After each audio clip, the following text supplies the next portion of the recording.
hope can come in so many ways. I think for me, it comes down to wanting to be open to seeing the good when it's there.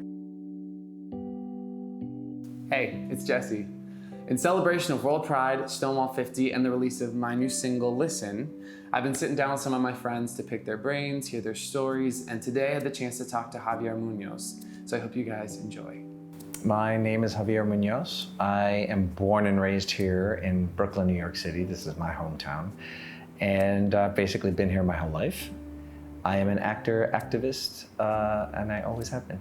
More than one way, I've battled with the mountain of being seen. So I remember very clearly in elementary school, and it's I think something that a lot of minorities can relate to. When you know the answer and your hand's in the air and you're overlooked, that's something that happens all the time, of course. You know, you're gonna pick on one student. But the way teachers address groups of children, who they're looking at, who they're talking to, how they're expressing themselves, leaves us out. And I mean us in terms of people of color. And I very much was very conscious of that in elementary school, of feeling like I'm standing right here, but you don't see me. Also, I would say as LGBTQ, I mean, when isn't there a time when you're hoping to be seen and respected and have your rights honored and protected and feel like you're not how we've been made to feel for decades and decades, centuries. And then also being HIV positive. And I've lived openly with my status since about 2005, and I tested positive in 2002. That's a little more subtle. Sometimes it's a comment where someone really thought they were being kind in their language, and it's really the opposite, which we all find ourselves in one time or another. I'm very compassionate about those moments. We're past the point now where it's a death sentence, right? Medical science had pushed us just so far. And in casual conversation, if I had said to someone, you know, oh yeah, and I'm HIV positive and et cetera, et cetera, et cetera. And that person stops and goes, oh, I'm so sorry. And it's like, sorry for what? I'm good. How are you? But yeah, I mean, there's been a multitude of fronts where I've felt unseen, unheard, and I mean, I personally feel there needs to always be a check-in to make sure it's not just a me thing and not something I've taken personally, but is this a broader argument? Is this a broader problem? Is this a broader challenge to examine and look at and take apart to figure out why it's happening?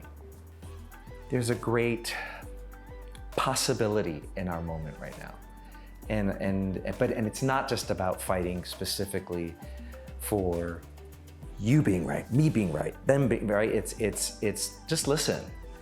We have such an opportunity to listen, and that's literally been my growth. And I think that's the wonderful place we're at right now. And so I think that kind of effort and energy of conversation of, yes, I want to live this way, but I'm making room because I don't own planet Earth.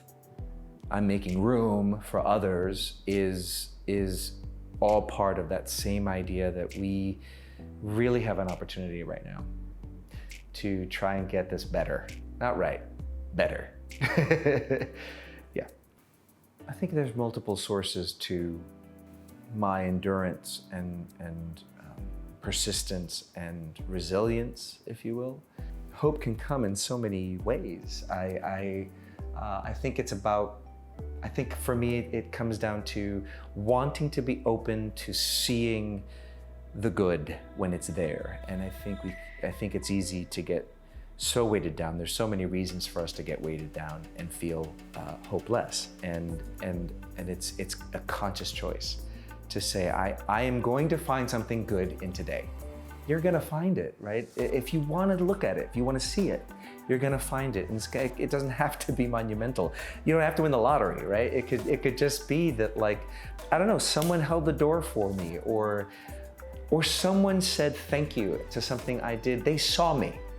Today, someone saw me. When I first was diagnosed with HIV, I didn't want to be seen. And when I was seen, it was a conscious awakening of I'm still here, you're still here. That's a good thing, Javier, that's a good thing.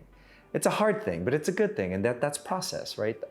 I think that's my answer. I think it's choosing to want to find something good each and every day, and that's not an easy thing for everyone. I think the thing I do, yeah, and it's a general sort of activist kind of thing, and it is that complacency is complicity. We really don't have the luxury to sit back. We just don't. It doesn't have to be monumental. It doesn't have to, it doesn't have to be something that is spectacular in its presentation or execution. But on a daily basis, if there's a consciousness that your fight is someone else's fight is your fight, we're in this together, we have to do this together. And make that choice to find a way to be active and present and participating.